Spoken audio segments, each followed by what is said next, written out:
गुरु प्यारी साथ संगत, दूर दूर से आए हुए प्रेमी भाई बहन, आज बहुत ही विशेष, बहुत ही खास दिन है।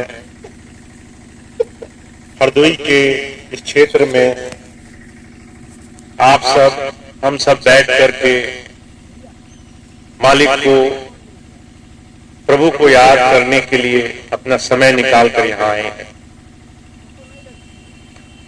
इस संसार में दुनिया के सभी कामों में इस क्षण को, इस समय को सबसे विशेष, सबसे कीमती, सबसे भाग्यशाली कह करके बयान किया गया है। सोई घड़ी सुलखनी जब साहेब आवे याद, लेखे में सोई घड़ी बाकी दिन बर्बाद। हमारे जीवन के वो क्षण, वो घड़ी जब हम सारी दुनिया से ध्यान हटा लेते हैं और उस मालिक को, उस परमात्मा को दो क्षण के लिए याद करते हैं, वही क्षण हमारे जीवन में गिने जाएंगे, वही क्षण हमारे लेखे में लिखे जाएंगे। इस जीवन में जो समय हमने उस मालिक की तरफ अपने इस जीवन से जोड़ने में लगा दिया है, वही समय हमारे जीवन की सार्थकता बनेगा। ये बात मैं नहीं कहता, दुनिया के सभी प्रभु प्राप्त योगियों ने, संतों ने, महापुरुषों ने, सूफियों ने, फकीरों ने बात कही है। इस संसार में जब से सृष्टि बनी है, संत महापुरुष आए हैं और जुगों जुगों तक उन्होंने दुनिया को इस संसार और उस परमात्मा के भेद की बात बताने की कोशिश करी है। एक तरफ ये नश्वर जगत है जो दिख रहा है, जो हमारे सामने है, जिसको भोगना, जिसमें सुख की कामनाएं करना, जिसमें और ज्यादा विलासिता, और ज्यादा दुनिया के चकाचौंध को पाना, ये आज संसार का लक्ष्य बना हुआ है। वहीं संत महापुरुष हमें ये भेद बताने के लिए आते हैं कि दुनिया की चकाचौंध किसी के साथ नहीं गई। जिस संसार को हम सारा जीवन कमाने के लिए दौड़ लगाते रहे, उस संसार की एक फूटी पाई भी हम अपने साथ नहीं ले जा सके। उस नाम शौहरत को, उस पदवी को, संसार की किसी भी वस्तु को हम अपने पास नहीं ले जा सके। और जिस नाम के लिए हम संसार में इतना जी रहे हैं, महाराज जी कहा करते थे, कुछ समय के बाद वो नाम भी विलुप्त होते देर नहीं लगते।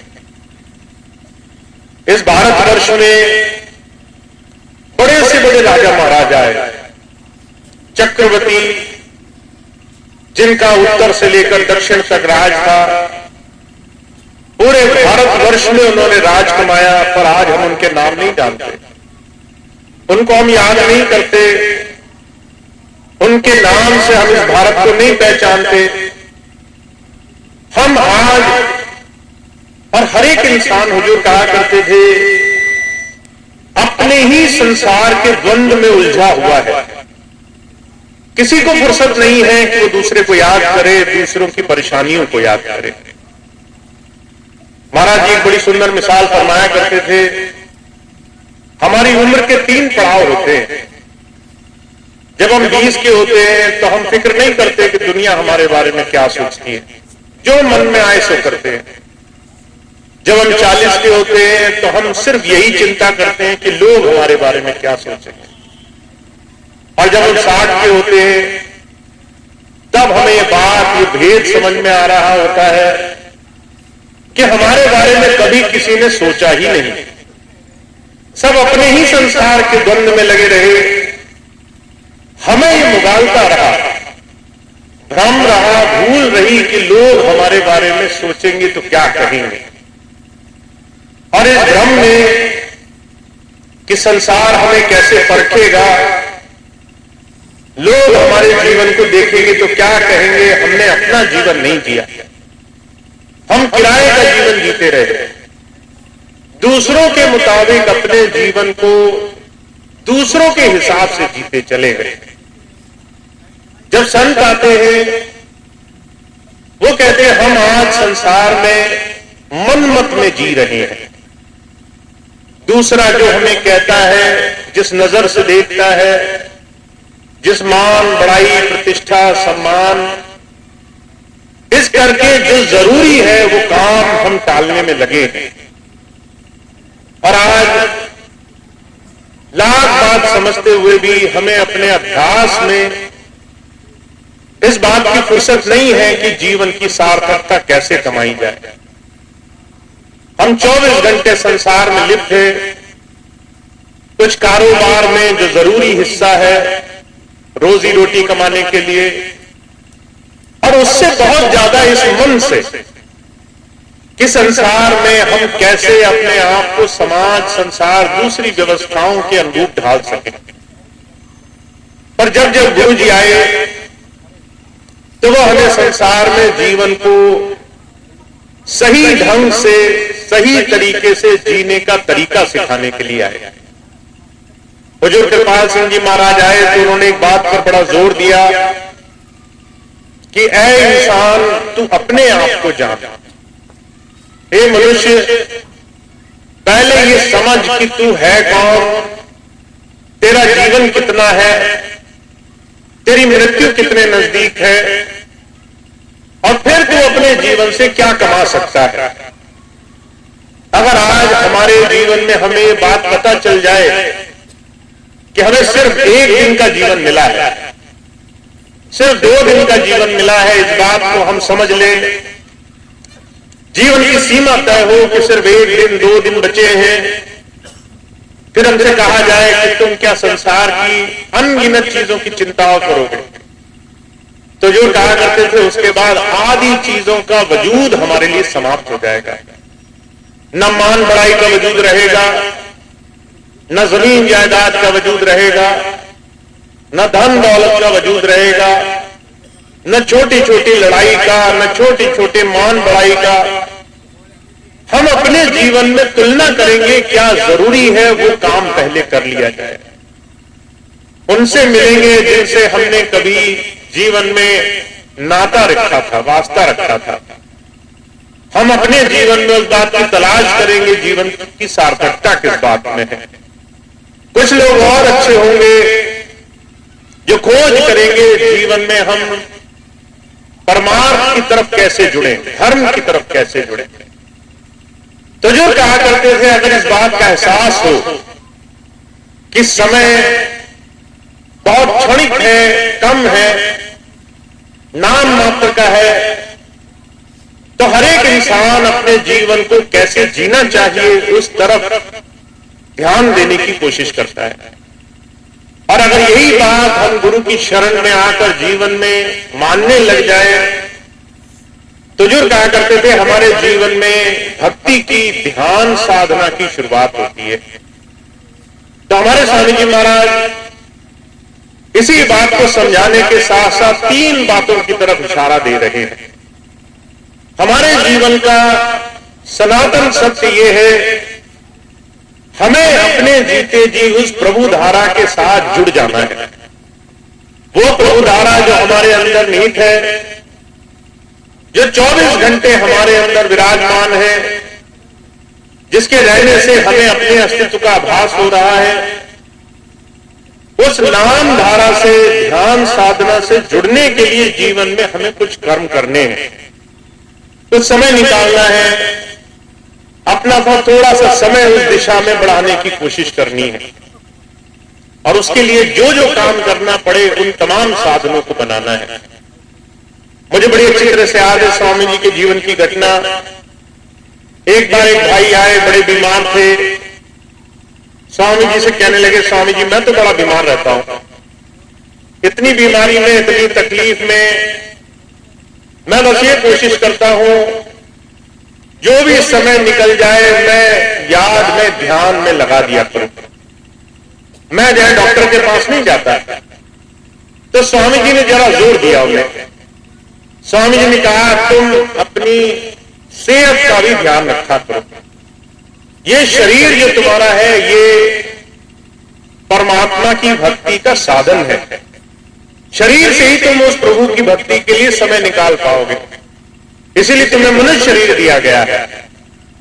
प्रभु भक्ति के लिए जो जो साधन जरूरी है वो बनाना भी जीवन में प्रभु भक्ति ही है। अगर आपको मन शरीर ये दो शक्तियां दी गई हैं तो इसको आत्मसात करना ये आवश्यकता है। अगर आपका मन 24 घंटे संसार की निंदा, चुगली, छल, कपट, विषय विकार, दुनिया के तमाम ऊंच नीच के बड़े बड़े कामों में उलझा रहे और उसमें उलझने के बाद इसमें एक क्षण की शांति ना रहे, तो जो कहा करते थे क्या इस मन को सुधारना भक्ति के लिए आवश्यक नहीं है? इसकी बहुत बड़ी आवश्यकता है। इस मन में धीरे धीरे सुधार का, जीवन में धीरे धीरे नए शुभ कर्म का बीज बोना, कुछ ऐसे काम करना शुरू करना जिससे ये मन धीरे धीरे सही दिशा में आने लगे। शरीर से अगर आपको साधना करनी है, यही शरीर अगर तरह तरह के रोगों में, तरह तरह के विकारों में ग्रस्त है, तो क्या इस शरीर को सुधारना जो उस प्रभु भक्ति के लिए आवश्यक है, इसको करने की अभी हमारे जीवन में जरूरत नहीं है? इसकी बहुत भारी जरूरत है, क्योंकि अगर शरीर स्वस्थ नहीं होगा तो तुम लाख कोशिश करके भी उस प्रभु नाम की कमाई में समय नहीं दे पाओगे। इसलिए महाराज जी कहा करते थे ये शरीर आपका हरि मंदिर है, इस शरीर को संभालना है। मन उस प्रभु के नाम लेने का वाहक है, इस मन को साधना है। अगर हम अपने जीवन का सही सदुपयोग चाहते हैं तो संतों महापुरुषों के वचनों के अनुरूप हमारा ये जीवन उसकी दिशा में तन मन और पूरी साधना से उसकी दिशा में हम जीने वाले बने। इसलिए 3 सूत्रीय साधन हमेशा स्वामी जी महाराज ने रखे। हुजूर कृपाल सिंह जी महाराज कहा करते थे, आपको अपने जीवन का सुधार चाहिए तो पहले इस बाहरी जीवन का सुधार, और इसमें 2 बड़ी भारी कड़ियां हैं। पहला शारीरिक, दूसरा मानसिक। मन से आने वाले विचार की शुद्धता और शरीर से आने वाले आहार की शुद्धता। जब स्वामी जी नाम लिया करते थे तो सबसे पहला जो उनका शर्त थी वो यही कि अगर तुमने नाम लेना है तो तुम्हारा खाना पीना, तुम्हारा आचरण शुद्ध होना चाहिए। अगर तुम अपने शरीर को किसी न किसी आहार के कारण रोग में, तकलीफ में, परेशानियों में धकेले दे रहे हो तो साधना करना आसान नहीं होगा। इसी बारे में महाराज जी की मैं बात बताता हूं। महाराज जी कहा करते थे, आपका ये शरीर स्वस्थ है तभी आप उस परमात्मा के नाम के लिए, कमाई के लिए बैठ पाओगे। और इस शरीर को स्वस्थ रखने के लिए आहार को जान लो। आहार को जानना, आहार की समझ रखना, आहार आप क्यों ग्रहण करते हो इस बात को समझना, ये आपके लिए बहुत जरूरी है। इस शरीर को ज्यादा भोजन की आवश्यकता नहीं है, इस शरीर को कम से कम भोजन की आवश्यकता है। मुझे बड़ी अच्छी तरह से याद है, एक बार हम खटीमा गए सत्संग के लिए। वहां जब गए तो 2-4 घर में जाने का प्रोग्राम बना। जितने भी सत्संगी भाई बहन थे बड़े प्रेम में, आप भी जाते होंगे अगर किसी घर में, तो लोग बड़ा आदर सम्मान करते हैं, बड़ा आवभगत करते हैं, बड़ा जो है स्वागत सत्कार करके बहुत ज्यादा खिलाना पिलाना चाहते हैं। अब एक बहन जी थी, वो जोर करने लगी कि मैं आपको खूब भोजन कराऊं, खूब मैं खिलाऊं। मैंने उनसे कहा कि अगर आपको ये पता चल जाए कि ये भोजन क्या करेगा तो आप इसके बारे में कैसे विचार रखोगे? आप सोचते हो मिठाई खिलाने से मेरा जो है दूसरे के प्रति प्रेम पूरा हो जाएगा, दूसरे आदमी को मिठाई खाने से रोग हो जाए तो आपका ये बड़ा प्रेम भाव फला कि दूसरे के लिए विष बन गया। दूसरे के लिए वो अच्छाई बनी या बुराई बनी। पर यह बात कई बार लोग संसार के सामाजिक मर्यादाओं के रूप में न अपने लिए न दूसरे के लिए समझना चाहते हैं। पर जो कहा करते थे जब आप संत मत के रास्ते पर चलते हो तो पहली शर्त होती है आहार को समझना। भोजन आवश्यकता है, भोजन भोग नहीं है। इससे शरीर चलाना है, इससे शरीर को भरना नहीं है। यह शरीर को ऊर्जा दे ऐसा भोजन करना है, यह शरीर के लिए भार बन जाए ऐसा भोजन नहीं करना है। और हुजूर कृपाल सिंह जी महाराज कहा करते थे अगर तुम भोजन के बारे में कुछ समझना चाहते हो ध्यान की, आध्यात्म की परिकाष्ठा के अनुरूप, तो एक थाली बनाओ, उसके 3 हिस्से करो। एक हिस्सा भोजन का रखो, तुम्हारे 2 हिस्से खाली रह गए। 2 हिस्से खाली में से एक हिस्सा पानी का रखो, एक हिस्सा रह गया, वो एक हिस्सा खाली रखो और तुम अपने ध्यान साधना में पहले से ज्यादा तरक्की पालोगे। कितनी छोटी सी बात महाराज जी कहा करते थे। अगर तुमने पूरा जो है पूरा भूख भोजन से ही शांत करने की कोशिश करी, 2 गुना ज्यादा खाया, उसके बाद तुम ध्यान तो बहुत दूर की बात रही, शरीर के अनगिनत रोगों से भी छुटकारा नहीं पा सकते। आलस्य उसमें एक बहुत बड़ी चीज है। आप आलस्य से छुटकारा नहीं पा सकते, नींद से छुटकारा नहीं पा सकते। ध्यान करने बैठोगे, आलस्य और नींद 2 ऐसी चीजें हैं जो आपको बार बार ध्यान से हटाने की कोशिश करेंगे। तो जो कहा करते थे इस शरीर को जब जब महापुरुष आए उन्होंने कहा तुम एक यंत्रवत इस्तेमाल करो, इसे तुम एक साधन की तरह इस्तेमाल करो ताकि ये तुम्हें तुम्हारे लक्ष्य तक पहुंचा सके।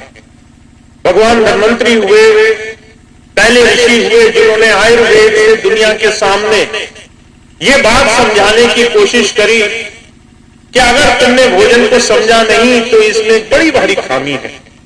अगर तुमने भोजन को अगर औषधि की तरह खाया तो ये तुम्हें स्वास्थ्य रक्षक करेगा, और अगर तुमने इसको भोग की तरह खाया तो ये तुम्हें रोगी रखेगा। तो तुम्हें अपने भोजन को अपनी जरूरत से कम रखना है, अपने शरीर को ऐसी तमाम चीजों से छुटकारा दिलाकर रखना है। और मैंने छोटा सा एक व्रत रखा हुआ 1 महीने से, जितनी भी सफेद चीजें हैं उनसे परित्याग करना है। सफेद चीजें क्या है? अब आप कहोगे भैया जी आपने तो सफेद कपड़े भी पहन रखे हैं। सफेद कपड़े छोड़ दो पर सफेद खाने पीने की चीजें। अब उसके परित्याग की सबसे छोटी सी परिभाषा क्या है? 5 चीजें हैं, धीरे से आप उसको बदल लीजिए। बदल सकते हैं तो बदल लीजिए, और आप ध्यान साधना भक्ति भाव भजन में बहुत ज्यादा आसानी पा लेंगे अपने लिए। 5 चीजें कौन सी हैं? सफेद नमक, सफेद चीनी, सफेद आटा। और ये 3 चीजें ऐसी हैं जिसको आप बदल सकते हैं। चीनी की जगह दूसरी चीजें इस्तेमाल कीजिए, गुड़ करिए, शक्कर करिए। नमक की जगह दूसरी चीज इस्तेमाल करिए। अपने सफेद आटे की जगह दूसरे मोटे आटे इस्तेमाल करिए। और उसके बाद 2 चीजें और, दूध से बनी हुई चीजें अगर उसका आप उपयोग करते हैं बहुत आवश्यक है, उसके बगैर नहीं रह सकते, तो आप उसको अपने जरूरत के हिसाब से इस्तेमाल कीजिए। अभी कुछ दिन पहले मुझे एक भाई मिले, जब मैंने उन्हें यही बात बताई कि 1 महीने से मैं व्रत कर रहा हूं, तो वो कहने लगे कि हम तो दूध के बगैर रह नहीं सकते, सुबह शाम तो दूध से ही हम रहते, भोजन तो लेते ही नहीं। मैंने कहा चलो एक चीज की छूट कर दो, बाकी चीजें बदल लो, बाकी चीजें बदल लो कम से कम, क्योंकि शरीर एक ऐसी आपके लिए धरोहर है, आप इसको मन बुद्धि से नहीं चला सकते। अगर शरीर में आहार का संतुलन ले आए तो जो कहा करते थे आपने 1/3 जंग लड़ाई अपने ध्यान साधना की जीत ली। आप साधना के पथ पर इस शरीर को जितना निरोगी कर पाओगे उतनी ज्यादा जल्दी ध्यान साधना में लग पाओगे। बरेली का जिक्र है, वहां पर एक बार सत्संग हुआ, मैं एक भाई को लेकर आया जो आयुर्वेद के बहुत बड़े ज्ञानी थे। उन्होंने हमारी माताओं बहनों को देखा, उन्होंने कहा ये तो बहुत तकलीफ में है, चलने फिरने में परेशानी होती है, शरीर में कष्ट है, पीड़ा है, भाइयों को दूसरी तकलीफें हैं। मैंने पूछा ध्यान कैसे करती हो? कहने लगी हमें तो चलने फिरने में भी तकलीफ होती है। मुझे इस बात से पीड़ा हुई, एक तरफ हम जीवन में अध्यात्म के लिए जीवन जीना चाहते हैं, दूसरी तरफ थोड़ी सी नासमझी से शरीर को हमने आओ भगत सत्कार में बहुत ज्यादा भोग के कारण, जिसने जो खिलाया, जितना खिलाया, जब खिलाया, प्यार में हम उस चीज का आहार करते करते शरीर को रोग की तरफ ले गए। तो इस बात का ध्यान रखो, आपको आहार शरीर को चलाने के लिए देना है। बहुत ज्यादा कोई प्रेम दिखाए तो जो है उसका प्रेम ऐसे ही स्वीकार कर लो, बिना भोजन लिए, और अगर आवश्यकता हो तो उतना ही लो जितना शरीर की जरूरत है। अब दूसरी चीज, मन का हम कैसे सुधार कर सकते हैं? शरीर का सुधार हो गया आहार से, मन का सुधार करना है विचार से।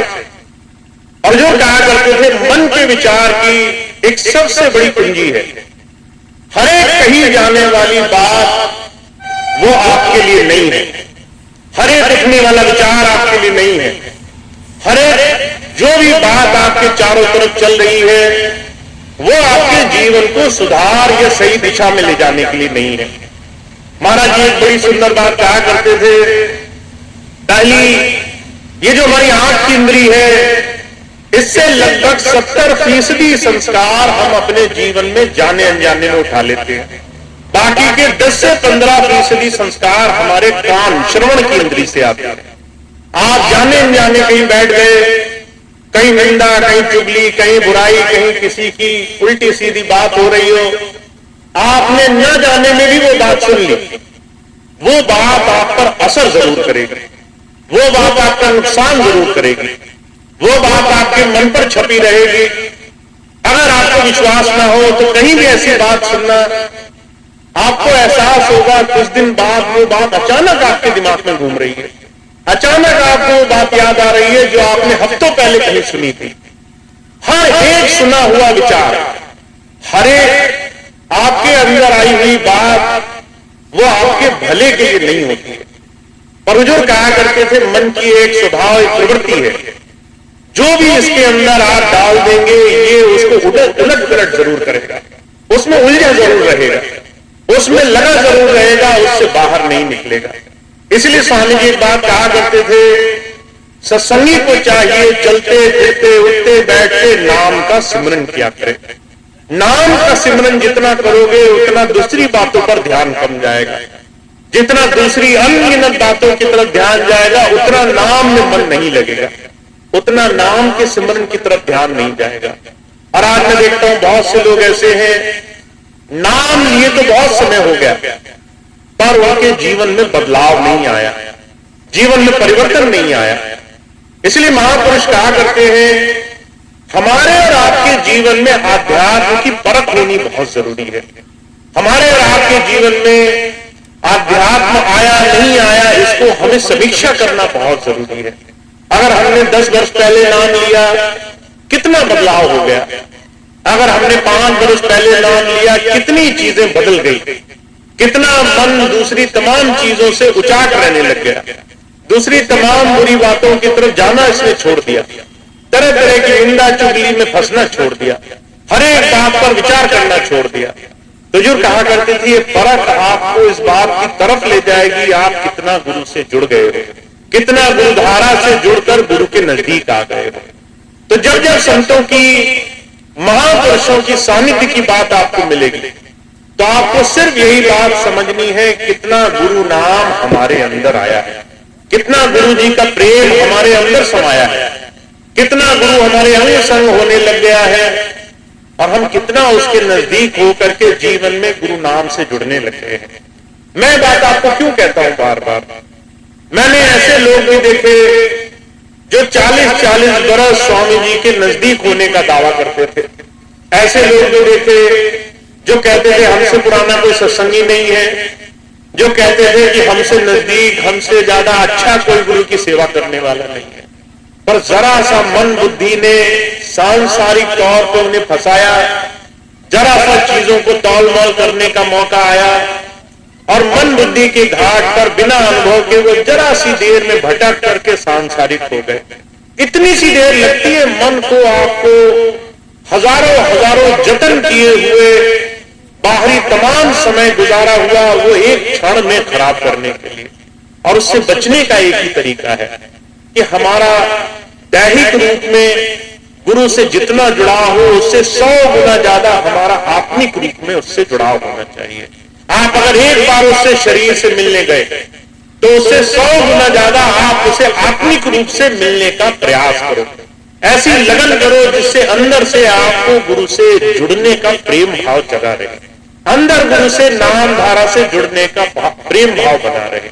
इसलिए मैं एक ही बात आपको कहता हूं, आधुनिकता चाहे जितनी ही बढ़ रही हो, फोन चाहे कितने ही अच्छे हो गए हो, गुरु जी को चाहे आप फोन की स्क्रीन पे कितनी आसानी से देख लेते हो, पर अगर आपने अंदर उन्हें नहीं देखा है तो ये बाहर वाले यंत्र किसी काम नहीं आएंगे, ये बाहर के यंत्र किसी तरह से सहारा नहीं बनेंगे, ये किसी तरह से हमारे और गुरु के बीच जुड़ाव का कोई सच्चा साधन नहीं बनेगा।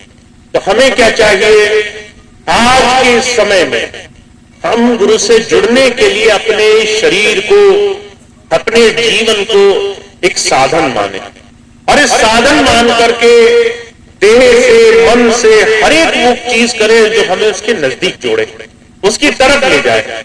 उसके लिए हमें जो भी साधन बनाना पड़े उसका संकल्प लें, चाहे वो संकल्प आपके थोड़े से समय से शुरू होता हो और बड़े समय तक जाता हो।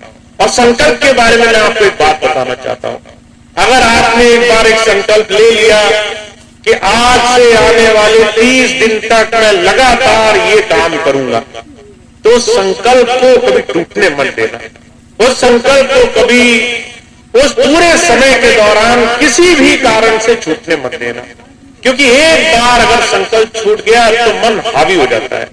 अगर आपने किसी भी कारण से एक बार संकल्प छोड़ दिया तो मन 2 गुनी शक्ति से आपका विरोध करता है। मुझे बड़ी अच्छी तरह से याद है, जयपुर के एक भाई थे, मैं जब 2 वर्ष पहले आया मैंने कहा 5-5 मिनट हर रोज ध्यान जरूर करना चाहिए। तो वो भाई सोचे कि 5 मिनट तो ज्यादा नहीं होते हैं, 5 मिनट तो ऐसे ही गुजर जाते हैं। पहले दिन गए घर पे 5 मिनट बैठने की कोशिश करी तो कोई काम याद आ गया, सोचने लगे काम जरूरी है, 5 मिनट तो कल भी किया जा सकता है। मन में एक बात धारण कर ली कि चलो आज का 5 मिनट और कल का 5 मिनट जोड़ के कर लेंगे, 10 मिनट कोई ज्यादा नहीं होता है। अगले दिन पहुंचे ध्यान करने, ध्यान पे बैठे थे तो शरीर में थकान लगने लगी कि बड़ा काम किया पूरे दिन, सोचे ऐसे तो ध्यान होगा नहीं, आज छोड़ देते हैं, कल करेंगे। तीसरा दिन हो गया, 10 के 15 मिनट हो गए, अब 15 मिनट ध्यान करना था तीसरे दिन, फिर बैठे बैठे सोचने लगे आज तो मन नहीं कर रहा, आज जो है ज्यादा अच्छा दिन नहीं है, चौथे दिन कर लेंगे, 20 मिनट तो ज्यादा नहीं होते। चौथे दिन 20 मिनट हो गए, फिर 25 मिनट हो गए, फिर 30 मिनट हो गए, और वो मुझसे 1 साल बाद मिलने आए, कहने लगे भैया जी घंटों का ध्यान मेरा इकट्ठा हो गया, मैं तो 5-5 मिनट सोचता था, ये तो जुड़ते जुड़ते घंटों हो गए और इतने हो गए कि अब डर लगता है कि अगर मुझे पुराना हिसाब चुकाना पड़ा तो मैं कैसे चुकाऊंगा, इतने घंटे का ध्यान मैं कैसे पूरा करूंगा। तो संकल्प की एक छोटी सी बात आप याद रखना, जिस दिन आपने एक छोटा सा संकल्प त्याग दिया, उसको टाल दिया, उसको अगले दिन पर छोड़ दिया, वो पहाड़ जैसा बड़ा हो जाएगा और आपकी हिम्मत आधी हो जाएगी, आप उस संकल्प को कभी पूरा नहीं कर पाओगे। तो आपको अगर संकल्प ले लिया है, व्रत ले लिया है, अगर गुरु की बात पूरा करने का मन में ठान लिया है तो हर रोज करना, चाहे समय इधर का उधर हो जाए, चाहे समय कम या ज्यादा हो जाए, चाहे कोशिश हमारी अधूरी हो या पूरी हो, चाहे सफलता मिले या नहीं मिले, पर अगर हमने मन में संकल्प ले लिया है कि हम पूरे मन से इस काम को करेंगे तो करना जरूर। क्योंकि अगर आपने एक बार संकल्प ठान लिया, उसको पूरा करने के लिए मन ठान लिया, उसको पूरा करने के लिए जतन करने लगे, तो आपको धीरे धीरे उस संकल्प में सफलता अवश्य मिलेगी। हुजूर कहा करते थे कि अगर आपने अभ्यास नहीं छोड़ा तो आपको एक दिन उस अभ्यास में सफल होने से कोई नहीं रोक सकता। ता करत करत अभ्यास जड़ मत हो सुजान, रसरी आवत जाते सिल पर पड़ पहचान। अगर अभ्यास नहीं छोड़ा तो पत्थर में भी आप लकीर खींच सकते हो, तो आप कोई भी असंभव काम कर सकते हो अगर आपका मन गुरु चरणों में पक्का टिका हुआ है। तो हमें इन सारी चीजों का एक मत ध्यान रखना है कि हमें अपने शरीर का ध्यान रखना है, आहार का ध्यान रखना है, हमें अपना मन का ध्यान रखना है कि मन में हर एक बुरी बात घर न करें। कई चीजें ऐसी होंगी जो बोली जाएंगी, उनको फौरन निकाल के फेंक देना, फौरन निकालकर गुरु जी के आगे छोड़ देना कि गुरु जी आप जानो सारी चीजों का हम ही ठेका थोड़ी ना लेंगे, ये सारी चीजें आप ठीक करो और हम इन चीजों की चिंता नहीं करेंगे। और उसके बाद जब आप ध्यान पर बैठोगे, अपना बोझ उतार कर ध्यान पर बैठोगे, जब अपनी चिंताओं को गुरु चरणों में सौंप कर ध्यान पर बैठोगे, तो आप दिन दिन रात रात तरक्की करने वाले बनोगे। तो हम बहुत भाग्यशाली हैं और मैं ये मानता हूं कि हमारे जीवन में अगर हमें ये मौका मिला है, अगर जीवन की सार्थकता का अवसर मिला है, तो हम इसको बिल्कुल भी टाले नहीं कि बाद में ग्लानि, बाद में कष्ट, बाद में तकलीफ का आभास हमें हो। मैं ऐसे कई सत्संगियों से मिल चुका हूं जिन्होंने सारा जीवन ध्यान को टाला, बात पर छोड़ते गए, अच्छा काम नहीं किया, छल कपट में लगे रहे, ये सोचते रहे हम चतुर हैं, हम बड़े हैं, हम लोगों को ये दिखा देंगे कि हमसे ज्यादा सियाना कोई नहीं। पर जब वो अपनी ऐसी स्थिति में पहुंच गए, वृद्धावस्था हो गई, कमर टेढ़ी हो गई, हाथ में छड़ी आ गई, चलना फिरना मुश्किल हो गया, लोगों ने सम्मान देना बंद कर दिया। ऐसे तमाम लोग जो बड़े ठाकुर, बड़े चौधरी, खूब बड़े सेठ बड़े घूमते थे, जब मैंने आज देखा उनके घर में उन्हें कोई पूछने वाला नहीं, तो जो है बड़ा रो रो के कहते थे कि हमारी संभाल हो जाए। तो मैं इस बात को जानता हूं, आज आप जिस जीवन को किसी भी भौतिक सुख के लिए डाल दोगे, वो बाद में आपके सामने बिल्कुल काली तस्वीर बनकर खड़ा हो जाएगा कि तुमने अपना समय खो दिया था, इसलिए तुम्हें दिन देखना पड़ रहा है। तो हम बहुत भाग्यशाली हैं, हमें इस मन के कहे नहीं चलना है, हमने गुरु को, गुरु के वचन को आधार मान करके जीवन में संकल्प लेना है। वो संकल्प शुरू में कठोर लगेगा और धीरे धीरे आपके लिए जीवन आसान कर देगा। तो आप और हम बहुत भाग्यशाली हैं। और मैं तो हमेशा मानता हूं ये हरदोई का क्षेत्र, इसमें तो सत्संग की खूब गंगा बहनी है, यहाँ तो घर घर में सत्संग होने हैं, यहाँ ज्यादा से ज्यादा लोगों को गुरु नाम की चर्चा करनी है। एक समय वो था जब लोग कहते थे यहाँ हरि का नाम नहीं लिया जाता, एक समय वो आएगा जब लोग कहेंगे कि यहाँ मन्नत का नाम नहीं लिया जाता, यहाँ सिर्फ गुरु चर्चा होती है, यहाँ सिर्फ सत्संग होता है, यहाँ सिर्फ जीवन में अच्छी बात होती है। तो हमें इस दिशा में बढ़ना है और इस दिशा के लिए संकल्पबद्ध होना है कि हम खूब खूब जीवन में अच्छाई को स्थान दें, जीवन में गुरु की धारणा को सामने रखें, अच्छा बनकर दिखाएं, ऐसे बनकर दिखाएं कि लोग दूर से कहें कि ये देखो ये किसी सच्चे गुरु का शिष्य ही हो सकता है। तो ऐसा जीवन बनाने के लिए हमने अपने जीवन में जो भी संभव हो वो काम करने के लिए कदम उठाने। तो मैं इस संकल्प में जुड़ा हूं कि स्वामी जी के ये मिशन सेवा का, सत्संग का, गुरु प्रेम का, जन जन से, मानव सेवा से इसको हर एक हृदय में पहुंचा सकूं। लोग जो आज इस कलयुग में जहां भाई भाई को पहचानने को राजी नहीं है, लोग घर में किसी के साथ रह के खुश नहीं है, एक दूसरे का सम्मान करना तो बहुत बुरी बात हो गई है। लोग एक दूसरे की बात सुन करके आग बबूला हो जाते हैं, अगर आवाज ऊंची नीची हो जाए तो लोगों की क्रोध की कोई सीमा नहीं रहती है। ऐसे समय में हम अगर गुरु प्रेम हृदय हृदय में हर जगह घुमाकर फिर से ले आए तो ये हमारे स्वामी जी महाराज के मिशन का एक बहुत बड़ा प्रारूप हम सब के जीवन में निखर कर आएगा। तो ये बहुत बड़ा मिशन है, मैंने बहुत बड़ा काम हाथ में ले लिया है, मैं जानता हूं, पर आप सबके साथ ही ये संभव होगा जब आप सब मिलकर के मेरे साथ गुरु जी के सेवा के मिशन में लगोगे। तो कोई काम असंभव नहीं है, ऐसी मेरी धारणा है। हम सब इस काम को बड़ी आसानी से कर लेंगे अगर अपने आप को धीरे धीरे थोड़ा थोड़ा गुरु प्रेम में लगाते चले और हर एक विष, हर एक जहरीली, हर एक ऐसी जो है बाहरी चीज को हम धीरे धीरे अपने जीवन से निकालते चले। तो मेरा आप सब से, जितनी भी गुरु की प्यारी संगत है, चाहे वो पूरे भारत में कहीं भी हो, हमेशा यही अनुरोध रहता है कि हम सबको अपने जीवन का सुधार, अपने जीवन को गुरु की आज्ञा पे चलाने के लिए जो भी संकल्प लेना पड़े वो लेना है, क्योंकि यही हमारे जीवन का एक सबसे पूर्ण आधार है जो जीवन को सार्थक करेगा। तो आप सब मेरे साथ हैं, मैं इस बात को जानता हूं। बस आप सबको अगर कभी कभी आप कभी निष्क्रिय हो जाएं, कभी कभी ढीले हो जाएं, कभी कभी भूल जाएं, तो मुझे जगाना है और आप जा करके सबके साथ इस काम को मजबूती से करेंगे, ऐसा मेरा विश्वास है।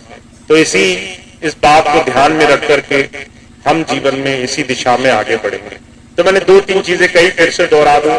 अपने खान पीन का बड़ा ध्यान रखना। अगर आप आओ भगत सत्कार में खुद भी और दूसरे को भी बहुत जिद जबरदस्ती करते हो, तो जरूरी नहीं है कि आप वो अच्छा कर रहे हो। आपका प्यार आपके हृदय तक ही सीमित है, पर दूसरे को जब आप जरूरत से ज्यादा या कोई आपको जरूरत से ज्यादा कुछ करेगा तो कहीं ना कहीं कष्ट का कारण बन जाएगा। तो संयम रखना, संयम बहुत आवश्यक है। जो आपके लिए जरूरी है उतना ही रखना। तो पहली चीज आहार, दूसरी चीज विचार। जो भी आपके मन में चीज जाए वो पूरी तरह से छन कर जाए। अगर वो अच्छी हो तो ही लेना, अगर वो विचार अच्छा ना हो तो उसको छोड़ने की पूरी आजादी आपके पास है।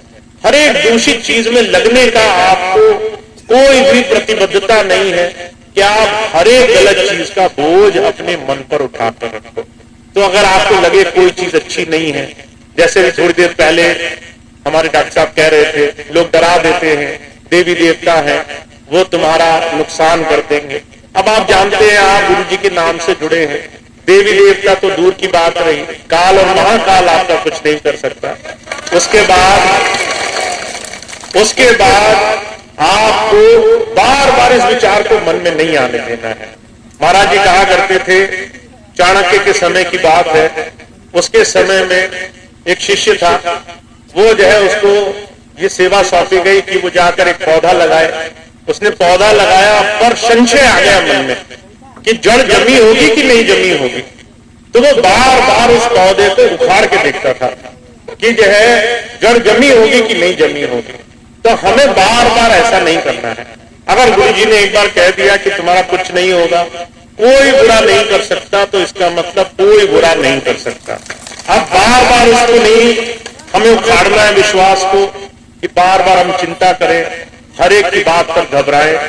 अभी कुछ दिन पहले कली का जिक्र है, एक छोटा सा बच्चा मेरे पास लोग लेकर आए। छोटा सा बच्चा था, उसका बायां पैर ऐसे हिल रहा था, तो जैसे उसके माता पिता डर गए कि इसके अंदर भूत आ गया। मैंने कहा, तुम नाम नानी, तुम्हारे पिताजी नाम नानी, तुम्हारे पिताजी के पिताजी नाम नानी, वो बच्चा इतना छोटा है, तुम्हें ये नहीं समझ में आया कि उसको कोई कष्ट हो सकता है, पीड़ा हो सकती है। तुम्हारे दिमाग में ये आया कि उसको भूत सता सकता है। तो ऐसे विचार हमारे दिल में जब घर करते हैं तो वो संशय का कारण बन जाते हैं। और एक बार कोई संशय, कोई शक, कोई इस तरह का मन में बीज हम गलत बो दें तो जो कहा करते थे उसका फल तो काटना पड़ेगा। अगर बबूल के बीज बो दोगे तो फिर जो है अच्छी चीज काटने की आशा न रखना। इसलिए गलत धारणा नहीं बोनी है, क्योंकि हम गुरु जी के साथ हैं। इसलिए दृढ़ विश्वास रखो और मन में गलत विचार को मत जाने दो। चाहे वो किसी का कहा हुआ हो, आप उससे अलग हो, उससे बचे हुए हो, उससे मुक्त हो। तो आहार की शुद्धता, विचार की शुद्धता, दो चीजें कर लोगे तो नाम की कमाई होने लग जाएगी, भजन सिमरन अच्छा होने लग जाएगा। तो स्वामी जी के इस मिशन को हमें आगे बढ़ाना है, अपने जीवन में गुरु की बात को ले आना।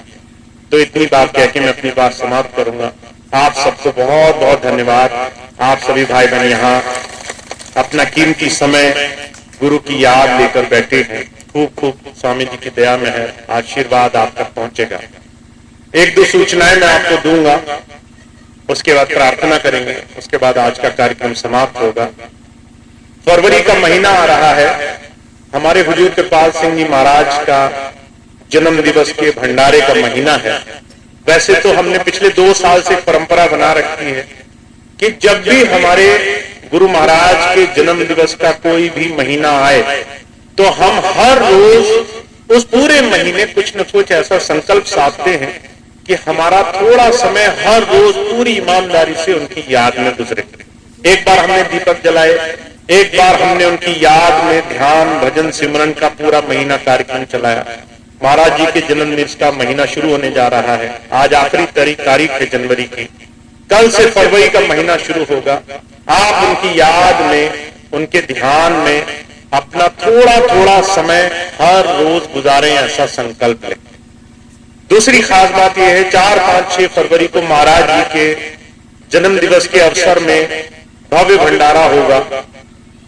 लखनऊ में 4 तारीख को विक्रम नगर जो आश्रम है स्वामी जी महाराज का, वहां पर 4 तारीख को यह भंडारा मनाया जाएगा। 4 फरवरी को लखनऊ विक्रम नगर आश्रम में जो भाई बहन वहां पहुंच सकते हैं, वैसे तो आपसे बहुत नजदीक है, ज्यादा दूर नहीं है, 1 घंटे की दूरी पर है। 4 तारीख को ये भंडारा लखनऊ विक्रम नगर आश्रम में होगा। सभी भाई बहन अपना कीमती समय जरूर दें।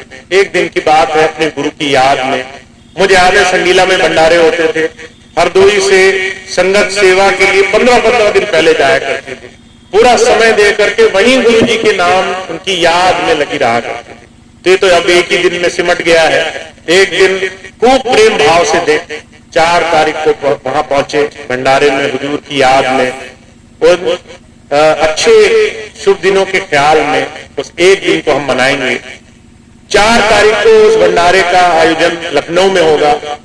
5 तारीख को महाराज जी के भंडारे के उपलक्ष्य में पीलीभीत में, टापोटा एक जगह है जो पीलीभीत से थोड़ा आगे लगती है, वहां पर 5 तारीख को भंडारे का आयोजन होगा। और 6 तारीख को बरेली भोजीपुरा आश्रम जो स्वामी जी का है, वहां पर 6 तारीख को हुजूर के जन्मदिवस के अवसर पर भंडारे का आयोजन होगा।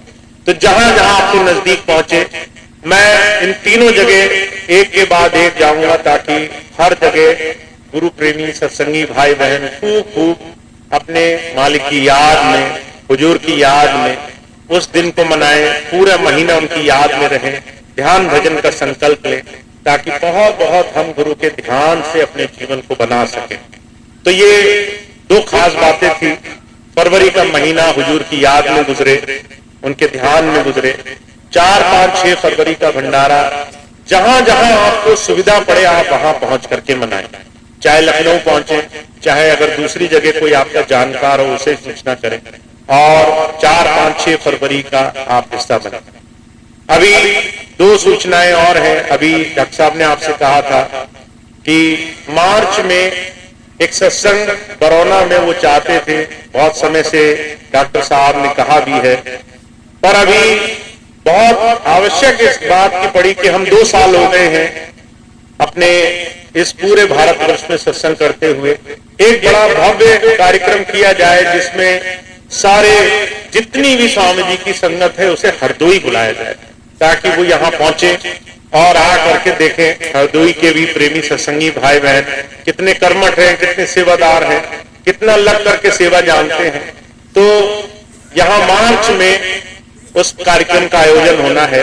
तारीख आपको जल्दी से बता दी जाएगी।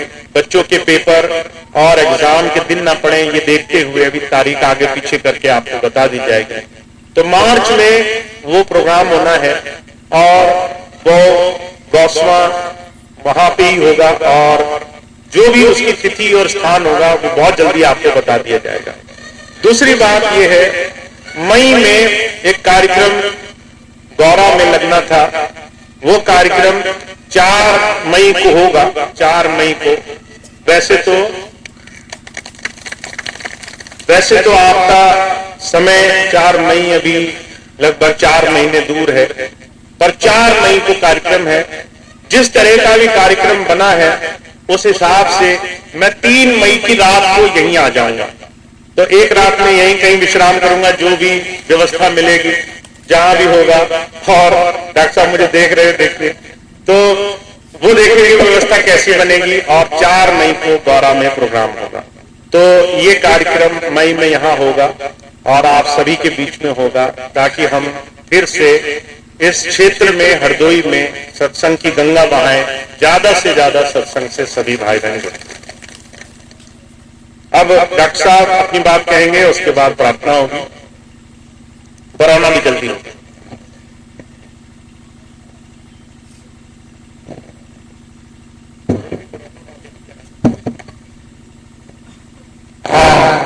अब भैया जी की वाणी समाप्त है। अब प्रार्थना होगी। प्रार्थना कोई